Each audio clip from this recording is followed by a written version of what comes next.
पाकिस्तान एक terrorist state है, Pakistan terrorism को फंड करता है, इंडिया हमेशा यही अलेज करता है। एंड बात काफ़ी हद तक सही भी रही थी, क्योंकि अक्टूबर 2022 तक तो पाकिस्तान FATF ग्रे लिस्ट पर था। पाकिस्तान बैंकरप्ट होने वाला है। बात ये भी सही है कि भाई उनको IMF बेल आउट्स चाहिए रहते हैं, इसके बारे में कोई डाउट नहीं है। देखो, पर हम तो विश्व गुरु हैं and we are one of the biggest markets in the world. पूरी दुनिया हमारे यहाँ आना चाहती है अपना माल बेचने के लिए। Pakistan on the other hand war wage कर रहा है अगेंस्ट तालिबान, अफगानिस्तान के अगेंस्ट। पर फिर भी सबके बावजूद आप ये नहीं डिनाई कर सकते कि पाकिस्तान ही एक ऐसा देश था जो मीडिएट कर पाया between United States of America and Iran, and जिसने परहैप्स रुकवाया वर्ल्ड वॉर 3।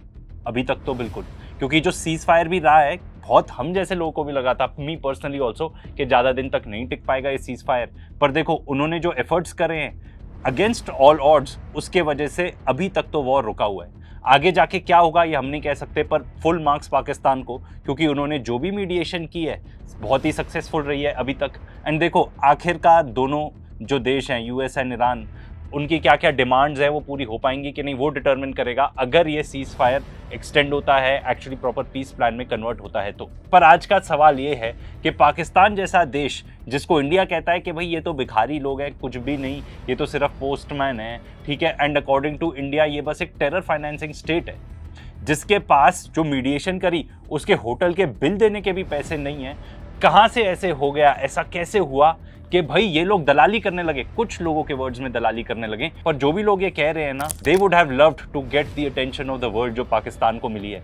जिस तरीके से पाकिस्तान के ऑफिशियल्स की फोटोज आई है ईरानियन ऑफिशियल्स के साथ, अमेरिकन ऑफिशियल्स के साथ, जो भी ये लोग कह रहे हैं, दे would have wanted nothing more कि भाई पाकिस्तान के ऑफिशियल्स के बजाय उनकी फोटो होती वहां पर। तो भाई आपको ये बात तो अप्रिशिएट करनी पड़ेगी कि एक ऐसा देश जिसके ऊपर ऑलरेडी इतनी सारी प्रॉब्लम्स हो, ये सारी चीजें जो हमने बताई, एंड इसके अलावा और भी कितनी सारी प्रॉब्लम्स है वहां पर पाकिस्तान में, पर वो देश आ जाता है एकदम सेंटर स्टेज पे, hosting the most important peace talks of our times. इसको लेकर इतिहास में तो पाकिस्तान का नाम रोशन हो ही चुका है। एंड इस पे आप ये और चीज ऐड कर लो कि इतने सालों से फॉर द फर्स्ट टाइम यहाँ बताया जा रहा है नियरली 5 डेकेड्स, मतलब ऑलमोस्ट 5 दशकों से कभी भी ऐसा मौका नहीं हुआ था कि United States of America and Iran के बीच में डायरेक्ट टॉक्स हुई हो। ये सब पॉसिबल हो पाया पाकिस्तान के अंदर, इस्लामाबाद के अंदर। एंड जो सीज फायर इंप्लीमेंट हुआ वो लेबनान वॉर के लिए भी इंप्लीमेंटेड था। वो अलग बात है कि इजराइल सीज फायर वायलेशंस करता रहता है, बिकॉज उनके लिए सीज फायर कोई मतलब ही नहीं रखता। तो पाकिस्तान ऐसा क्यों कर पाया उसके बारे में बात करेंगे, एंड मोर इंपॉर्टेंटली इंडिया के लिए इसका क्या मतलब है।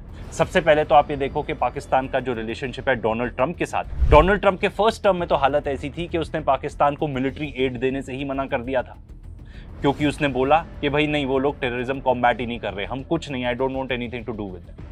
पर अब सेकंड टर्म में क्या होता है, वो इन्वॉल्व हो जाता है ऑपरेशन सिंदूर के दौरान, जहां पे पाकिस्तान कहता है कि हाँ डोनाल्ड ट्रंप ने सीज फायर करवाया, डोनाल्ड ट्रंप कहता है कि मैंने सीज फायर करवाया।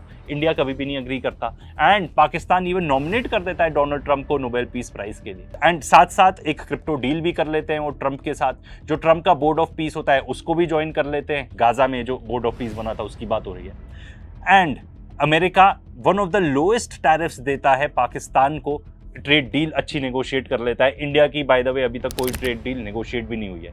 एंड ये भी रिपोर्ट आ रही है कि पाकिस्तान ने first batch of enriched rare earth elements already ship off कर दिए हैं, एक्सपोर्ट कर दिए हैं to United States of America. अब देखो, बहुत सारे लोग बोलेंगे कि भाई ऐसा कर दिया, ट्रंप के साथ ये अनएथिकल चीज़ करी, ये करी, वो करी, वॉट एवर इट इज़, उन्होंने अपने देश के लिए बेटर ट्रेड डील तो नेगोशिएट कर ली। उन्होंने ट्रंप के साथ ऐसे अच्छे पर्सनल रिलेशनशिप बनाए हैं कि देखो ट्रंप क्या कहता है आसिम मुनीर के बारे में। Prime minister Sharif of Pakistan, and also I have to say my favorite field marshal from Pakistan, who's not here, but the Prime Minister is here, and you're going to give his regards. Where are you? And हमको आपको बताने की जरूरत नहीं है कि हमारी जो इंडियन मीडिया है वो क्या कहती है आसिम मुनीर के बारे में। एंड ये ऐसा नहीं हुआ है कि पाकिस्तान अभी ही एकदम जियोपॉलिटिकल स्टेज पर जाग उठा है।